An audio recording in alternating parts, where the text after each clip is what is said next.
Support for this program is provided by the Foundation for Excellence in Louisiana Public Broadcasting and from viewers like you.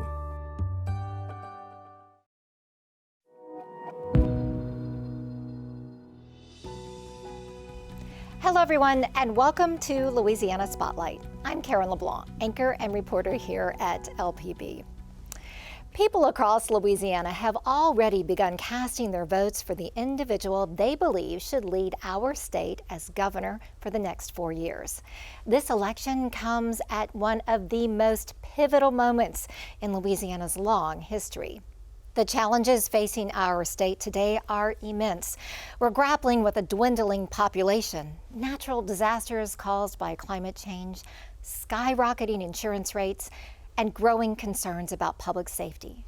So who is the best candidate to navigate these issues and lead our state forward? Tonight, we will delve deeper into these challenges and focus on the candidates charged with addressing them. I'll be speaking with experts and local residents to explore their vision for the way forward. But before we do that, let's hear from some young Louisiana voters on what this election means to them and what they hope to see from the next governor. Every student in this room is a leader. They've gathered as the Council of Student Body Presidents in Monroe to discuss issues important to the students and campuses they serve, including issues of mental health and wellness. You deserve to offer the world the absolute best version of yourself. Many in this room are preparing to graduate and start a career with concerns about the quality of life in Louisiana. A lot of times students go to school in Louisiana, but their next goal is to leave Louisiana. And I feel as though in order to improve the quality here, it's important to find employment opportunities that students are looking for in order to stay here, and also ensure there's a living wage that will also keep the students here. In order for Louisiana to make an economic comeback, young voters say the state needs to diversify with more high-tech jobs and renewable energy industries. I really worry about our economic development and how most of our state, it seems, is tailored towards like oil and gas, and there's really not a ton more opportunity outside of that field. You know, if Louisiana can capitalize on solar energy, wind energy, hydroelectric energy, specifically in the Gulf, you know, that's going to be massive employment opportunities for everyone in the state. It's going to make our energy more efficient. It's going to fight some of the climate change that we're seeing, and it's going to make Louisiana a more desirable place to live, in my opinion. Others worry about the cost of living, especially the state's skyrocketing home and auto insurance rates, among the highest in the nation.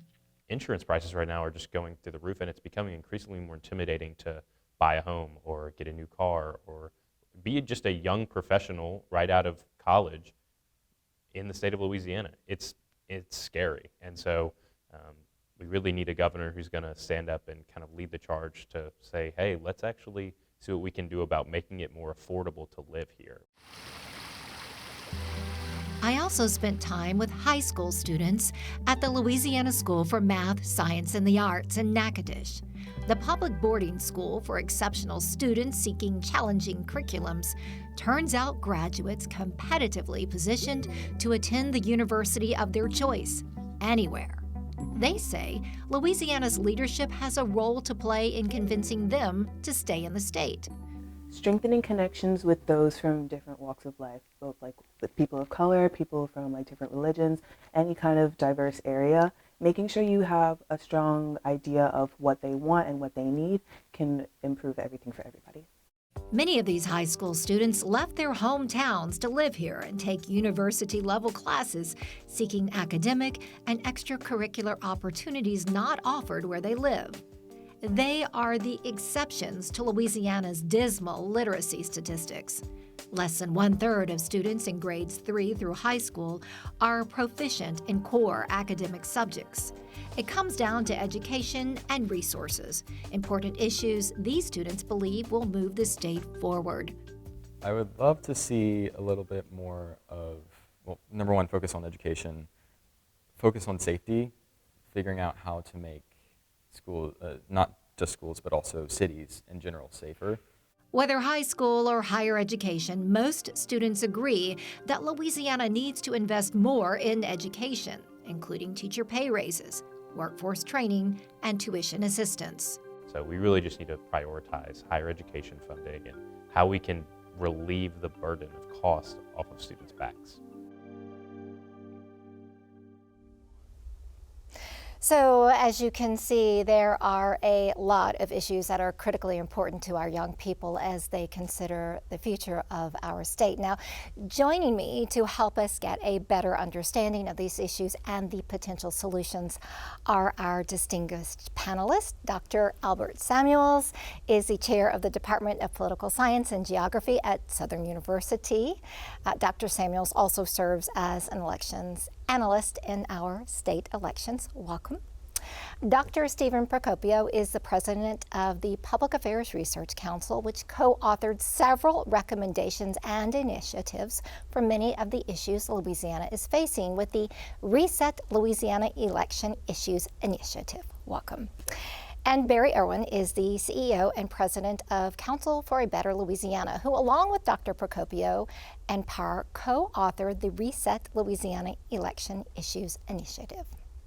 So again, thank you, gentlemen, for joining me. Dr. Procopio and Mr. Irwin, before we kind of dive into the details, I want to hear more about Reset Louisiana, the initiative that both of your organizations co-authored, and explain why it's important that voters are aware of this. We have a major election coming up, and this is a serious chance to discuss the issues. Are we going to do things that are going to move the state forward, or are we going to get distracted? And so this was sort of our attempt to try and educate both voters and legislators and legislative candidates to say, this is what our organizations think are important, and some of the things you already brought up in terms of education, how competitive we are, how do we keep people in the state, how do we attract people from outside the state, and this is sort of our best effort to say, hey, these are the key things to focus on. Yeah, and I think a lot of times in elections in particular, you have candidates driving a lot of the conversation. And a lot of times that's not really about the issues that are most important to the state.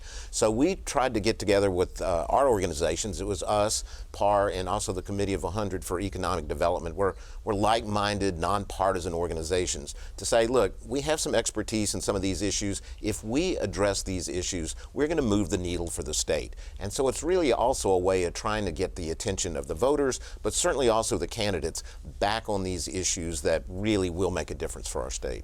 All right, so we all just heard from young voters about their concerns for the future of Louisiana, and it's clear there are issues that all feel strongly about: employment opportunities, living wages, public safety, global warming. These are all important issues that are on their minds. Do you find that there are common threads with your findings and recommendations and the concerns that we're hearing from these young voters? Yeah, I think so. I mean, I think the thread that really runs through everything is these students are really focused in a large part on the future. And a lot of the recommendations and certainly the issues and the way we're trying to frame the discussion is also about the future too. So you take a look at some of those things. Yeah, they're worried about some of the immediate things. One of the immediate ones that came up was getting a job when they graduate from college. That's a short-term issue, but it's really a long-term issue too about the economic diversity in our state, the job opportunities for professional jobs, for jobs that are beyond, just in the oil and gas industry or in the manufacturing industry.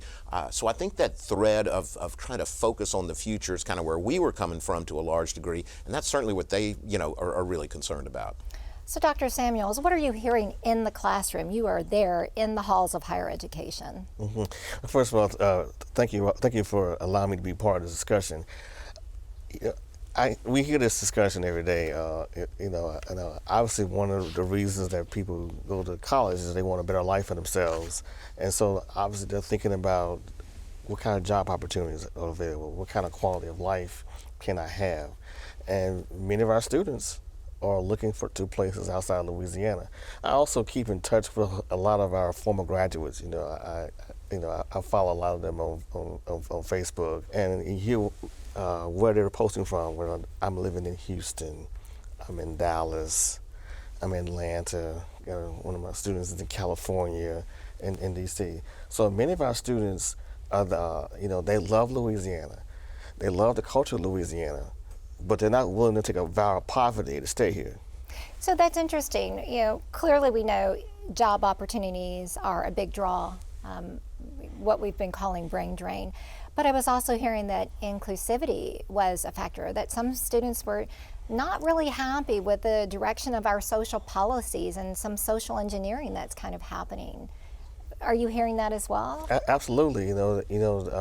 This generation has very different views about some of these social issues. They don't see what the big deal is about, LGBTQ rights and some of these other things. So, and for them, climate change to them, that's an existential crisis. So while those may be culture issues, to the older generations, the young people see these issues very differently than some of the people of my set.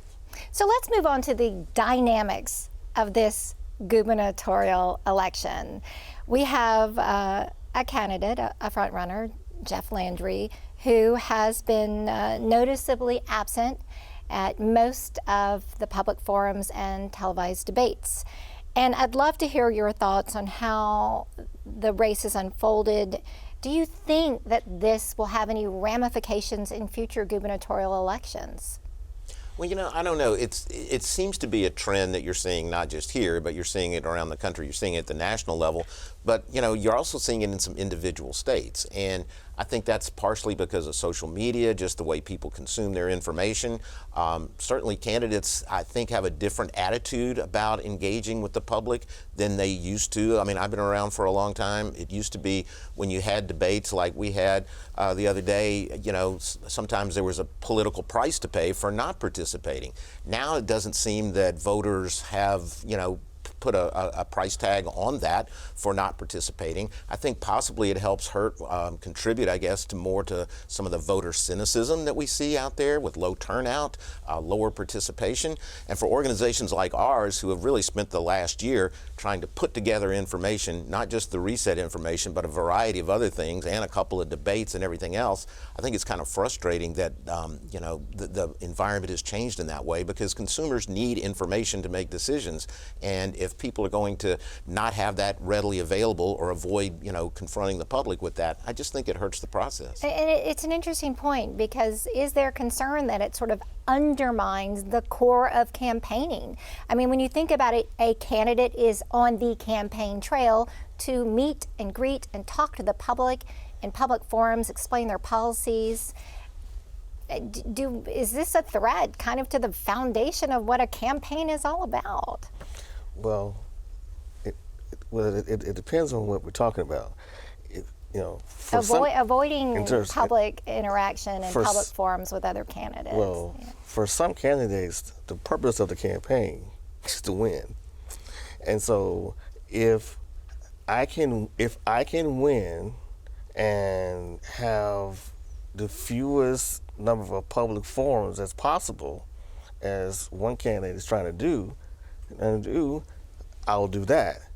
If I am one of the candidates who is trailing and I need those public forums to raise my name ID, that's a different question. So it depends on what we're talking about. Because we have candidates who are being told by their political consultants, that you really shouldn't. You should limit the number of forums. If you're the front runner, that's a classic front runner strategy. The only thing that can happen in a forum is that you could be worse off. You can make a mistake. You can have people see you on the same level as these other people. And so if a candidate can do that and get away with it, other people will try it. And I want to follow up on both things.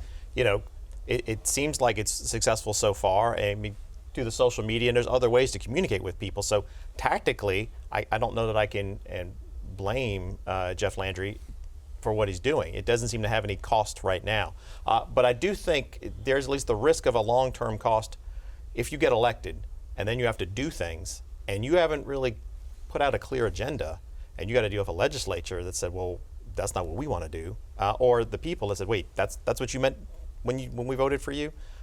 There's a chance that you could quickly evaporate a lot of goodwill by not setting that out ahead of time. So there is a potential governing cost. Now it might be everyone's sort of like, well, yeah, that's what we kind of thought anyway. Maybe he just didn't say it out loud. Mm-hmm. And so that may not be an issue, but it's at least a risk. Well, it certainly is a big conversation. We'll have to move on, but Right. it's definitely very thought-provoking, and especially the message that it might or might not send to voters. Social issues and bills have become more prevalent in the legislature the past few years and have created a polarization that some say have hampered the legislature. Now, here is Attorney General Jeff Landry in a recent interview he agreed to, discussing some of the social issues that will most likely come up in the next session. And I want to talk to you about some of the social issues that really took a lot of focus of this last legislative session, especially the ones around the LGBTQ community in the state. My understanding is that you were in support of overturning the governor's veto of the ban on gender-affirming care for minors. Is that correct, sir? Oh, absolutely. Absolutely.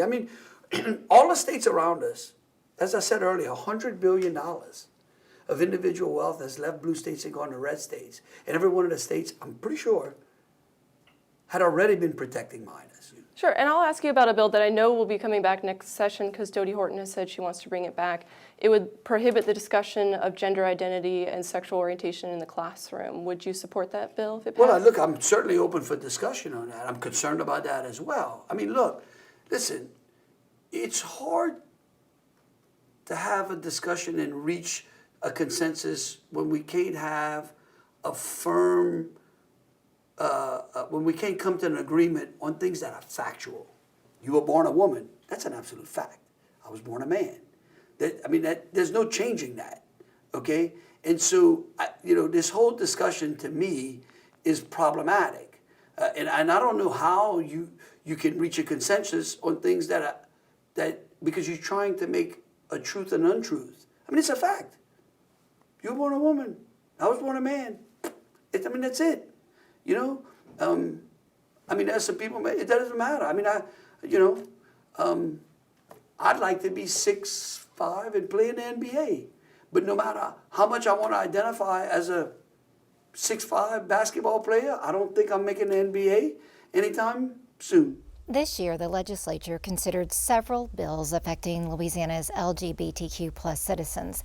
They passed the so-called Don't Say Gay bill and another bill limiting students' use of preferred pronouns, though both bills were vetoed by the governor. This legislation is likely to come up again next year.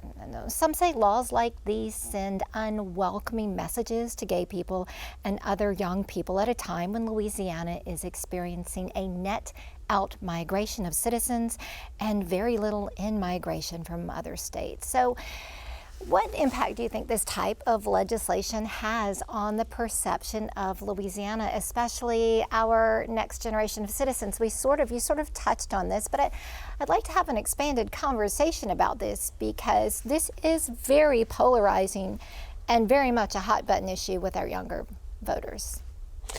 Yes, it is, and let's just say a Governor Landry would probably have signed those bills in the law. They would probably already be the law, and so a number of these issues that have been brought up for the last 2 or 3 sessions, most of which have been vetoed by Governor Edwards.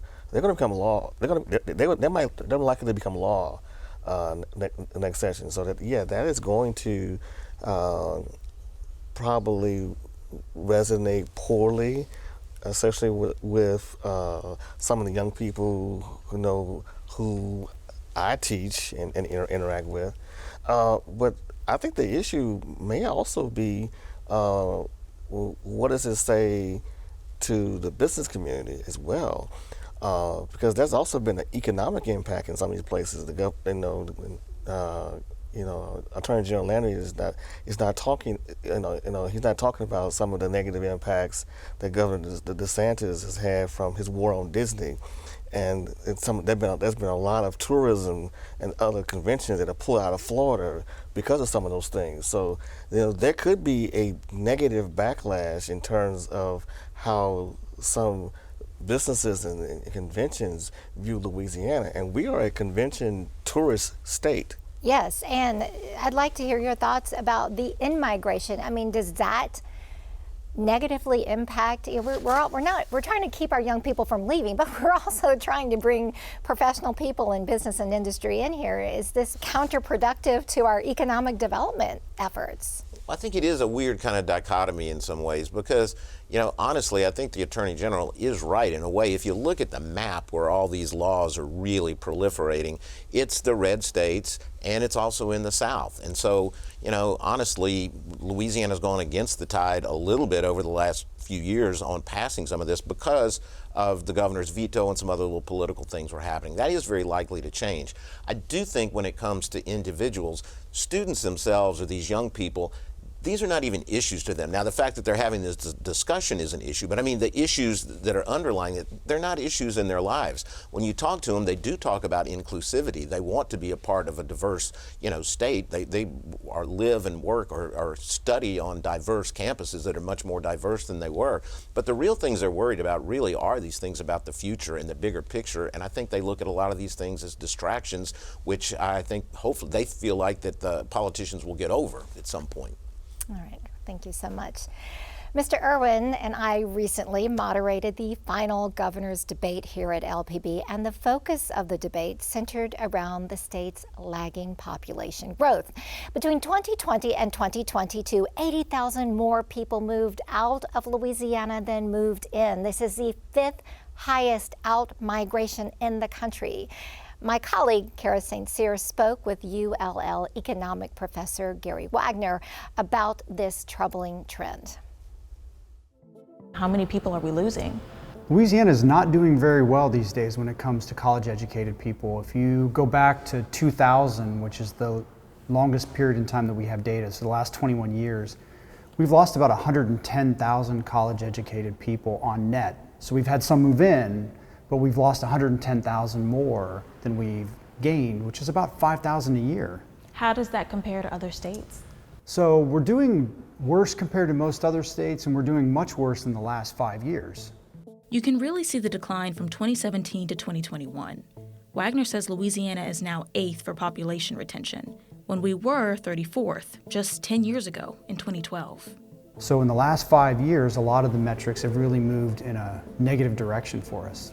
There are a few reasons for this. People move to be closer to family members. Job opportunities are limited in Louisiana. And shockingly, housing affordability is also a reason. But in Louisiana, our housing market, it's supposed to be more affordable to live here. Yeah, I think that's a little bit of a misnomer these days. When you look at the ratio of median home prices to income, Louisiana's competitiveness has really fallen in the last 10 years. So this is looking at out-migration of college-educated individuals in Louisiana for the last 21 years. That's the full amount of time that we have data. And you can see all the states that are in blue are states where we're losing people. The darker the blue, the more losses. And you can see Texas is a huge dark blue magnet, exactly. You can also see we're losing a lot of people to other states in the South. And then you'll notice those locations in green.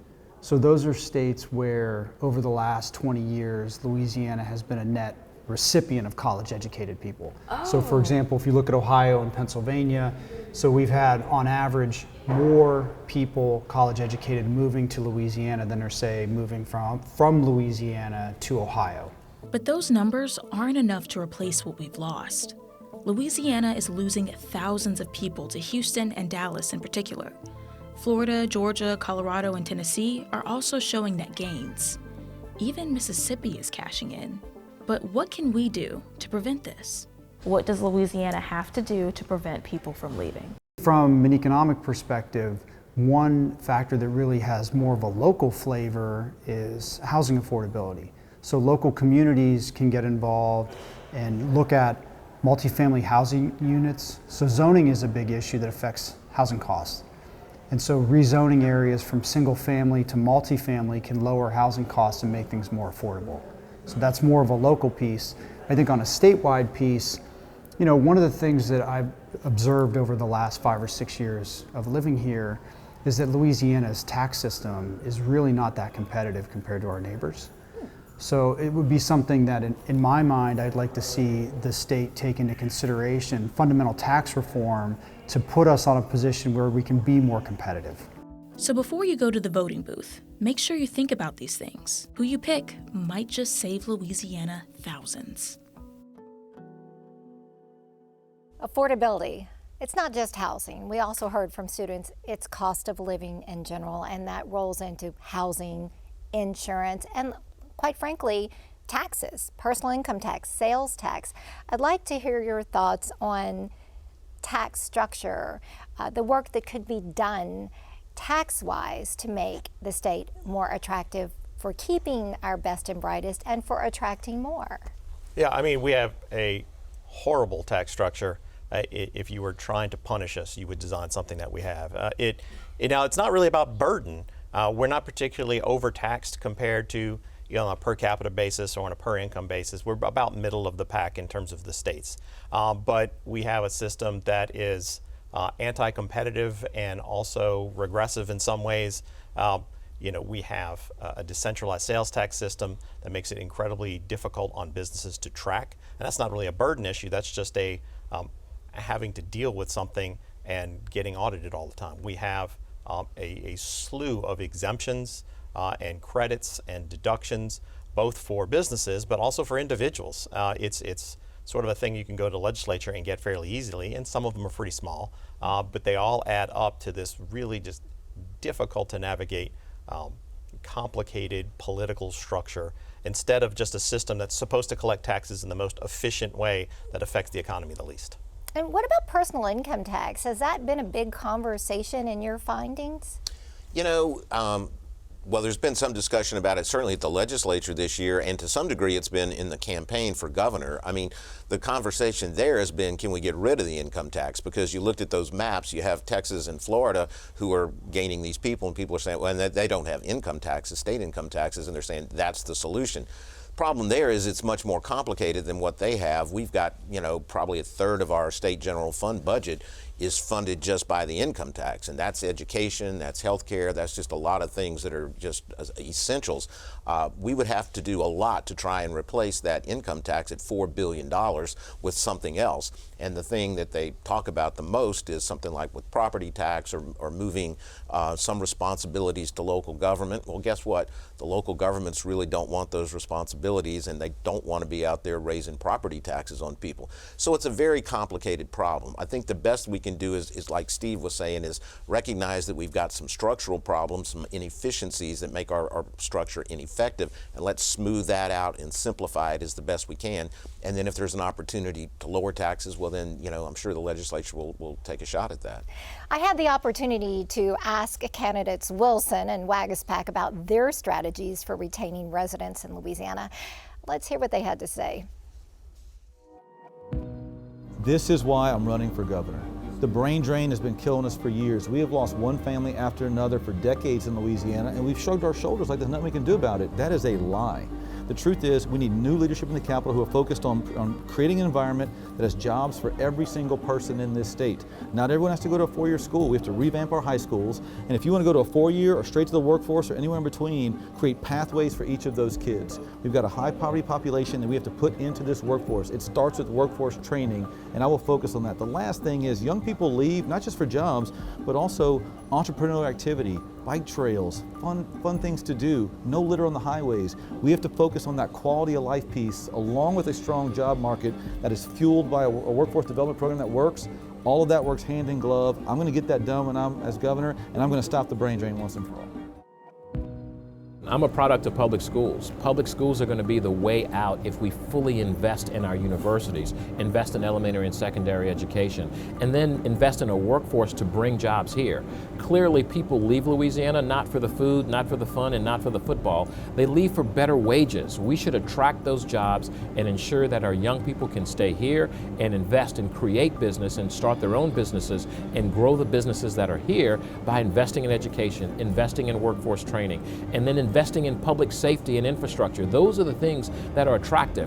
When you look at our universities, our buildings are crumbling. We need to make sure that we're teaching and that we're building the institutions physically and academically to attract the talent, not just in Louisiana, but bring people here to take advantage of this culture that we've created. So, quality of life, we heard that again, amenities important, but let's talk. Candidate Wilson emphasized the importance of funding public education, both at the high school level, higher education as an economic driver. Dr. Samuels, you're the obvious person to address this question. What role does an investment in education significantly do to move the state forward? Well, absolutely. I think if you look at what other states are doing, I mean, many other states have invested far more in education at all levels and higher education, than we have. Our neighbor next door, Texas, we like to compare ourselves with Texas. Similarly, we have oil resources, but Texas also used some of the revenues that they derived from oil for higher education. That's one of the reasons why the University of Texas at Austin is so much larger than LSU. Because they put the resources in there, and that has economic spinoffs. That's why Texas Instruments is in Austin. And so those are the kinds of things that we have not done in Louisiana. We have said education in Louisiana has typically been the highest priority after everything else, and so a lot of people are saying this, but I hadn't heard a lot talking about how they're going to actually going to fund some of these things. And we have typically in our budgets, particularly when it comes to higher education. Higher education is one of those areas that has not been protected from budget cuts. And we saw what happened after the Great Recession. That we had year after year of budget cuts after budget cuts after budget cuts. I was in college in the 80s. We had budget cut after budget cut after budget cut. The rest of the world did not stand still while Louisiana was cutting higher education. So where does Reset Louisiana stand on education? And you bring up an important point about actually making this a protected, dedicated revenue source, but I want to hear what the initiative said in terms of education. Oh, sure. I'll set it up and I'll let Barry finish. But it's a huge part of Reset and education broadly. We talked about the importance of early childhood education because those, long-term investments usually pay the best premium over time, and that's one of the best you can make in terms of trying to really move the needle on a host of things: educational outcomes, economic outcomes, people's involvement with the justice system. It makes a huge difference. But then you also look at K-12, higher education, and then pathways to jobs. These are all important. Honestly, I think the two biggest things we can do is to have a better tax structure and regulatory system that makes us competitive and makes it attractive both for businesses coming in and the businesses here. And then you need a system that's going to bring quality graduates and have a workforce. We hear about the workforce shortages in healthcare and for teachers and police, but it's everywhere. Those are just the ones that get talked about. Everyone's having problems hiring people. And if they can't find people here in Louisiana, they're not going to come, or the ones that are here are going to leave. But Yeah, I think there are a lot of things out there. What Steve hit on with the early childhood is just kind of foundational. We have to do that because we know if we can reach those kids in a good nurturing developmental setting that it's going to pay dividends forever. But one of the other things we're talking about a lot in Reset is kind of the high school experience, and actually one of the candidates hit on that a little bit. And that experience really, it's a variety of things, but the big one is to trying to make sure that while you're still in high school, you have some exposure to post-secondary education. So maybe it's just getting some college credits while you're in high school. Maybe it's getting a job skill while you're in high school, and doing things that bridge the gap so that we can get our kids out, not just out of high school, but into post-secondary, into the job market, whatever. We are an underprepared workforce. All the data shows that. And no matter what we do and what we aspire to, unless we raise the educational and skill level of our workforce, that's our adults, that's our kids coming out of high school, we are going to be in this kind of spiral forever. And we just need to come to grips with that. And education is the way that you deal with it. Education, workforce training, they go hand in hand. They are one and the same. And the workforce basically are the people that are in the jobs, but the people in the jobs need to have the skills and they have to have the education to be able to fill those jobs, particularly the ones we want to attract. Absolutely. How the state budgets for early childhood education and higher education is also a major component of the Reset initiative. Now, it's important to emphasize that the budgets allocated by our legislators to various agencies, including education, reflect the state's priorities. Let's hear from Kara St. Cyr to explore the budget that the incoming governor will inherit and the looming debt that comes with it.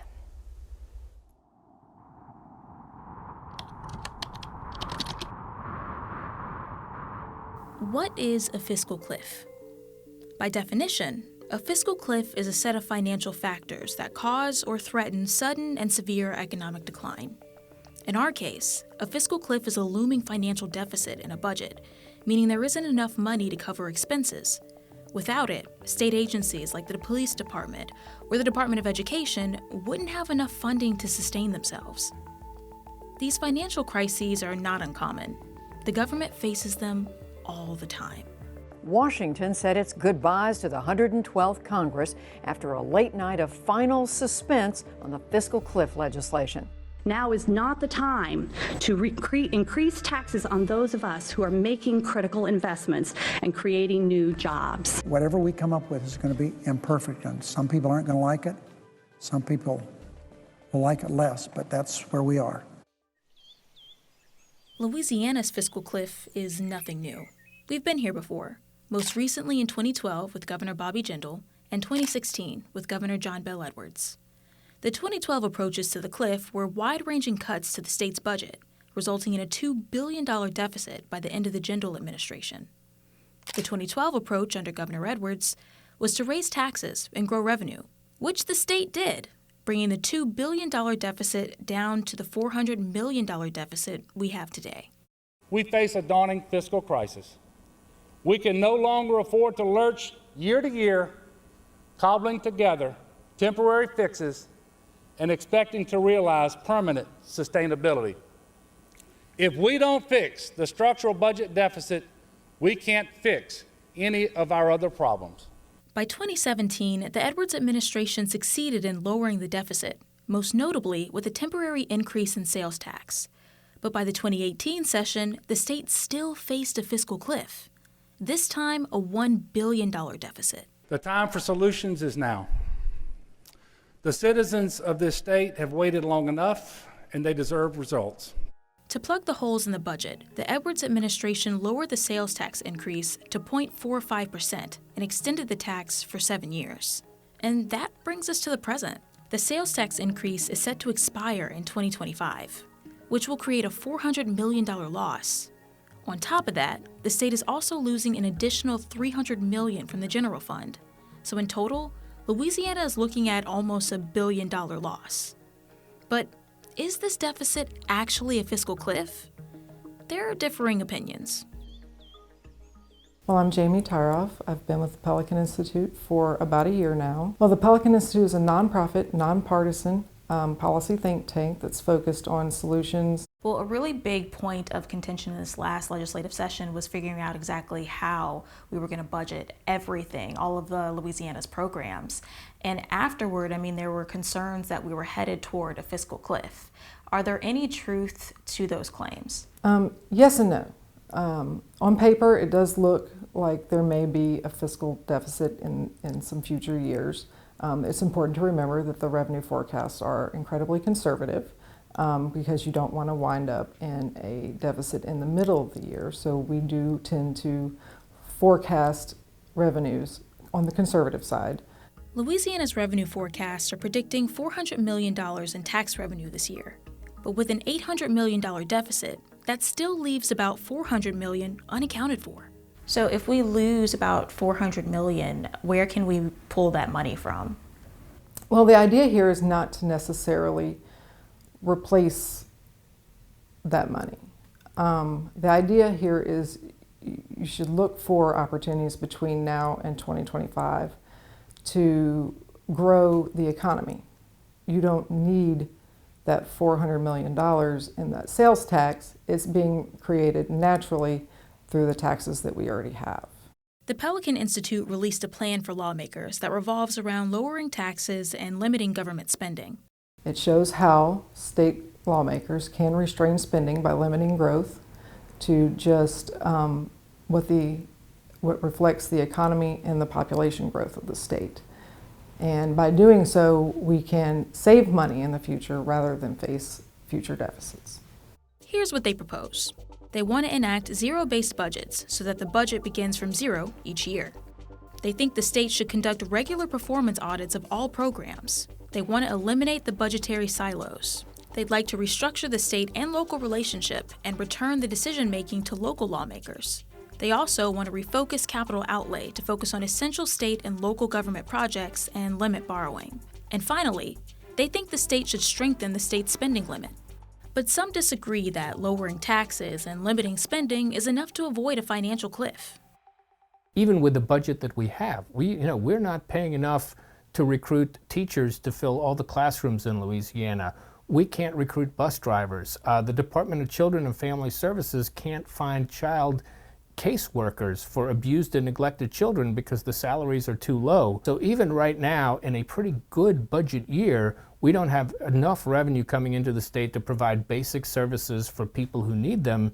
Jan Moeller is the executive director of the Louisiana Budget Project. He says the fiscal cliff can only be avoided by replacing the tax revenue with other sources of income.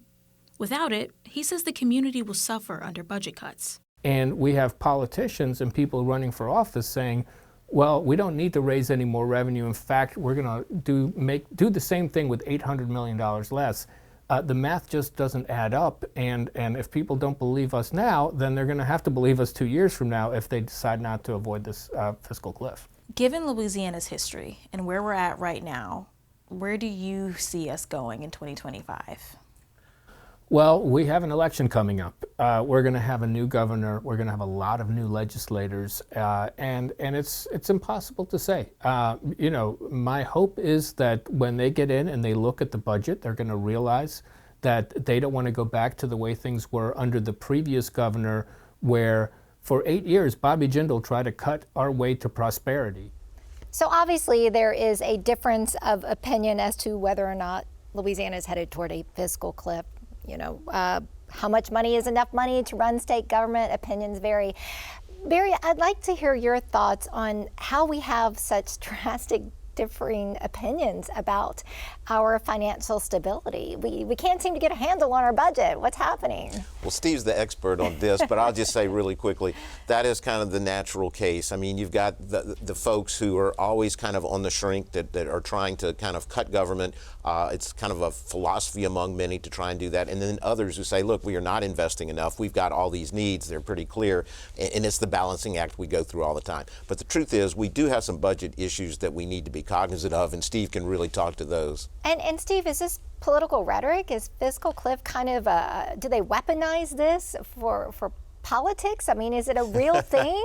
Yeah, it's a real thing. And I like both Jan and Jamie. But to be really clear, these are forecasts, so we really won't know for 2 years what the truth is. But it's the official forecast of the state, and it exists because there is a 0.45 cent sales tax rolling off, plus we're shifting some money into transportation. So that is very real. Now, maybe enough other taxes in the economy will grow enough to overcome it. That's completely possible, but we ought to at least act like it's real. And that means one of two things. You're going to have to replace the revenue, or you have to make cuts.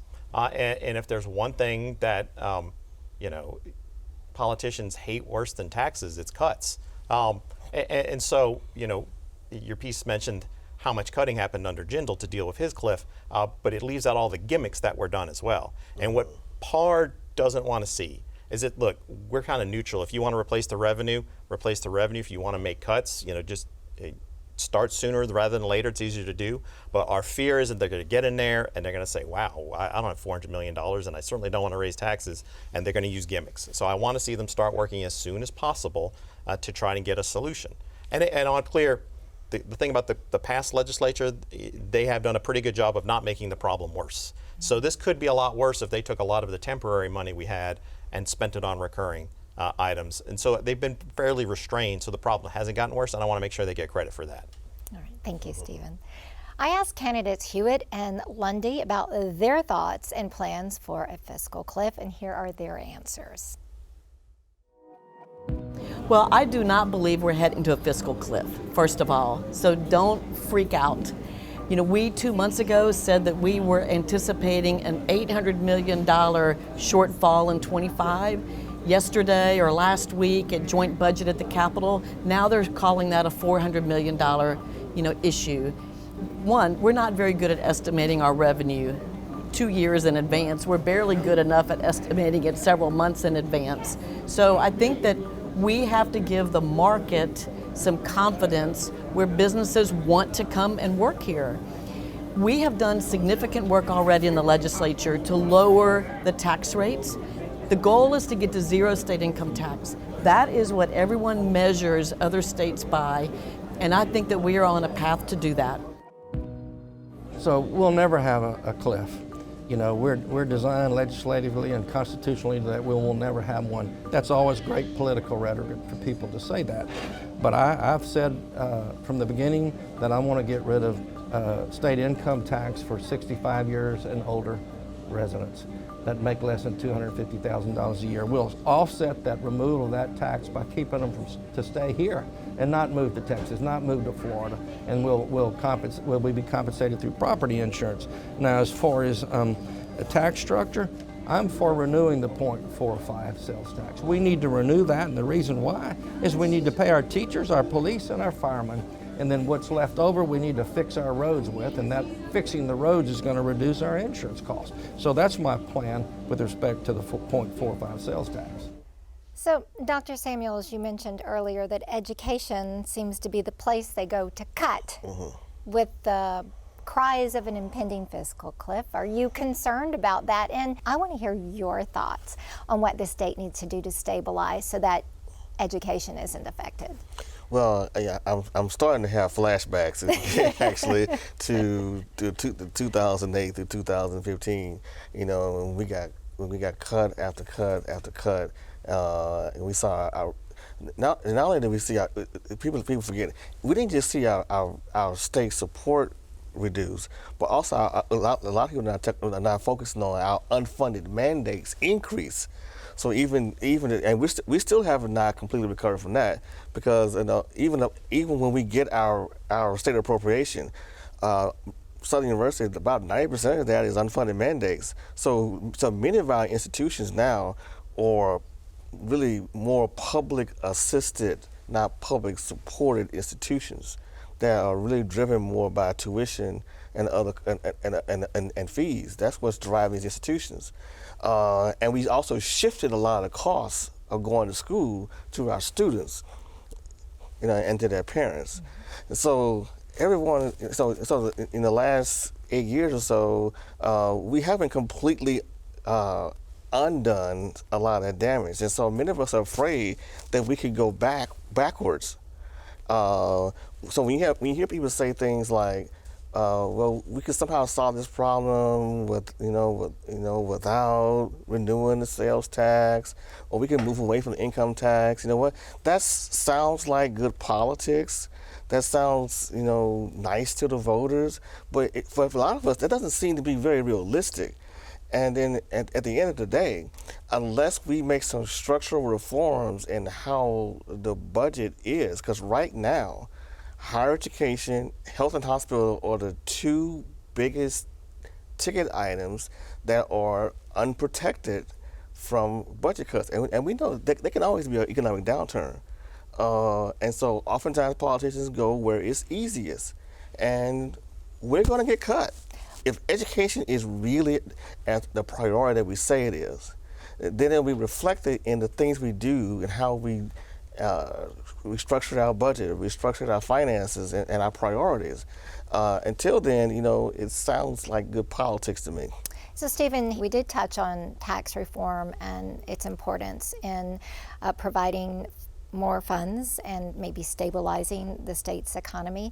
Did you want to expand on your thoughts based on what he said? Oh, sure. There's a lot of things long-term we can do to stabilize our budget. And a lot of it, we want to grow the economy, which we talked about before. I think it comes down to having a good tax system that makes us competitive and also having a good workforce. And sometimes those things are in opposition, because you want to have you want to lower taxes, but you got to pay for the workforce if you want it and pay for education. But we often need to realize in terms of a fiscal cliff and stability, you could double the amount of money we're spending on education. We're not going to grow the economy that fast in 2 years. You could cut taxes by $4 billion You're not going to grow the economy that fast in 2 years. Those are long-term solutions to try and attract people. What you really have to have if you're a business that wants to move in here, does this state have a long-term track record of sustainability? We're going to move here because they have a good educational program, but if they don't think it's going to be there 2 years later, why would you invest and spend a bunch of money here? We might come in here because they have a great biochemistry program, but if we know that's going to get cut in 2 years, we're not going to put a whole bunch of money in there. So we need some stability and getting rid of some of these exemptions and making the tax system better. And it's almost the same thing with all the dedications. They're politically identical, a tax exemption or credit and a budget dedication. It's a small group of people that really want it and a bunch of people that don't really care that much one way or another. And that's how they, they build up like barnacles on a ship. Thank you. When I sat down with State Treasurer John Schroeder, he had an interesting answer for what he believed to be one of the biggest issues holding Louisiana back from attracting more people and businesses. Now, here's what he had to say. I think one of the biggest problems that we face in this state is the cronyism and corruption and the pay-to-play politics that's destroyed the reputation of this state. You got to have a zero tolerance for it, because if you can't keep people here, how are you going to get people to come? So you first have to work on what we have. Same thing when we want to build this economy. You can't build it on the backs of companies and people to move here when you're losing businesses and you're losing people here in our own state. Cronyism, corruption, that is an age-old criticism of Louisiana politics. Barry, I'd love to hear your thoughts on what you're hearing in terms of the perception of Louisiana. Have we kind of cleaned up our act to the outside world in the way we do business politically? I mean, I think we have. I mean, obviously that has been a big issue in our history, and we've lived through that and have to dealt with it. I mean, honestly, I think the good news is that we've had a pretty good stretch here of a period of time. I'm talking about at the state level now, the state government, where that has not been a really big issue. And I don't see that it's one that we hear back from other people that companies are complaining about or whatever. What they are complaining about is our tax structure, that it's hard to understand, that we don't have the workforce, that they have to pay to put their kids in private schools if they're going to come bring their employees into the state. I mean, those are the overriding things. Look, is there cronyism out there? There probably is in some way. Is it in other states? I'm sure that it is. It just doesn't seem to me right now that is the overarching problem that we need to deal with at this moment. Not that we should tolerate it, but that we really need to focus on some of these other things as well. Well taken. One of the biggest existential threats to life in Louisiana is global warming. During our debate at LPB, we asked the candidates what needed to be done to combat this growing threat. Here's what they had to say. We have these big, gorgeous, grand plans to build a better coast and to protect our families, but we have not made a firm commitment to fund them. The second thing we need to do is focus on the new jobs that are going to be created, whether they're renewables, whether they're manufacturing types of jobs. The truth is we're living off of the BP settlement money for right now. That goes away in a couple of years. The best way to improve those dollars is to, one, monetize the offshore development in wind and other renewables, and two, have more energy exports so we can grab some of those investments and reinvest it in our energy protection programs. We absolutely have to work to reduce our greenhouse gas emissions. But we have to be careful in setting goals where carbon is the most important thing, because we have to also have a reliable and affordable energy grid. And you only have to look at the Coastal Master Plan to see the thousands of open canals in Louisiana were not closed by the oil and gas community. That's why you have these coastal enforcement suits. That's where the salt water is. That's why we have this huge obligation today. Yeah, I want industry to drive this whole subject, not government, because quite frankly, it might be a good goal. I don't think it's reachable. I don't trust the research. There's too much money involved in it. Global warming, we've got wildfires, record heat and humidity, saltwater intrusion up the Mississippi River, threatening drinking water. Is climate change one of the top issues in this gubernatorial election based on your findings and what you're hearing?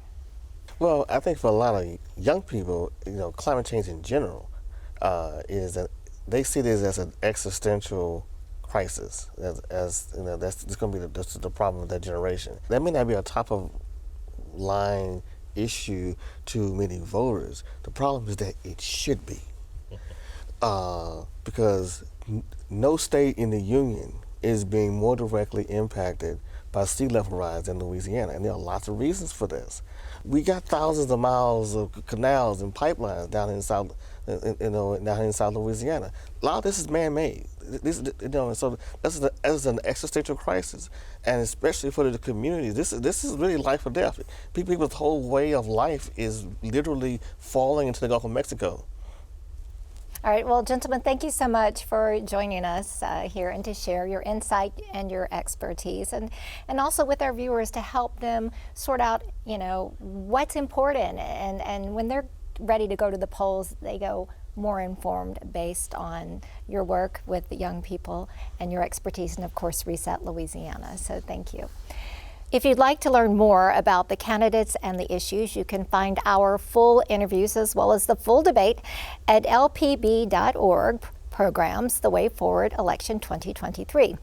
I want to thank Dr. Samuels, Dr. Procopio, and Mr. Irwin for sharing their knowledge on these very important issues. So what do you, our viewers, think? We encourage you to comment on tonight's show by visiting lpb.org/Louisiana Spotlight and clicking on the, quote, join the conversation link. We'd love to hear from you, and thank you all for watching. Good night.